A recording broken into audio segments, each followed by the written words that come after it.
are just halfway through the year, and Denver has already received nearly 100% of the rainfall that we get for the entire year. Some areas have gotten so much rain they're dealing with flood threats now that they have not seen in decades. Eastern Arapahoe County dealing with washed out bridges and roads. Flash floods have swept away cars, and in one case, a woman died. A lot of our creek beds, especially in the eastern portion of the county, are more often referred to as dry creek beds and haven't had water rapidly flowing for any length of time since the 60s. Really something to see. There's also a big concern tonight in the town of Deer Trail. A dam there nearing capacity, and county officials have put the town on standby to evacuate if there is a catastrophic flood.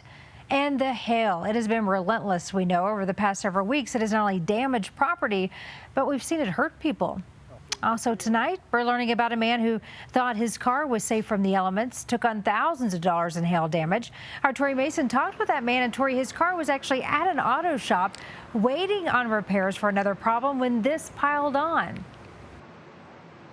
Yeah, Karen, well, hail is one of those weather events that, it's bad when it's happening, and it's still bad long after the storm has passed. Now, getting your car fixed, already frustrating to begin with. Now, put yourself in this man's shoes. Your car needs more fixing after it's already been repaired.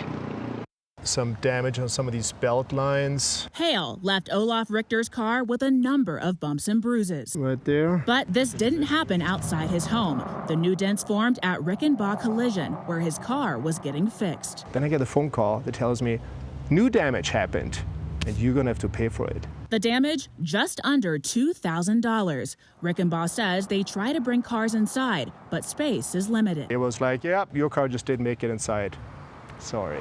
The dealership says customers sign a waiver understanding they're not liable for damage. They are liable when employees are driving the car. It's tough. I get that anger is real, but the body shop doesn't have an obligation to protect your vehicle against acts of God. Skylar McKinley with AAA says that's why it's important to have comprehensive car insurance, especially in weather-prone places like Colorado. Well, you have a reasonable expectation, for example, that the employees of a repair shop aren't going to bang on your car with baseball bats. You don't necessarily have a reasonable expectation that they're going to protect your car from hail. If Richter goes through insurance, he's left paying the deductible and possibly higher rates. Next time, he'll ask more questions and hopes other drivers will too. Is it inside? Is it outside? Is it covered, right? Does it have blankets on it? I don't know, right?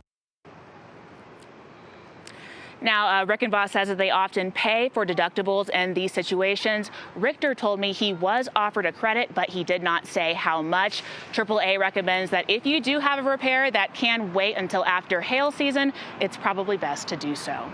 We're live in Denver. Tori Mason covering Colorado First.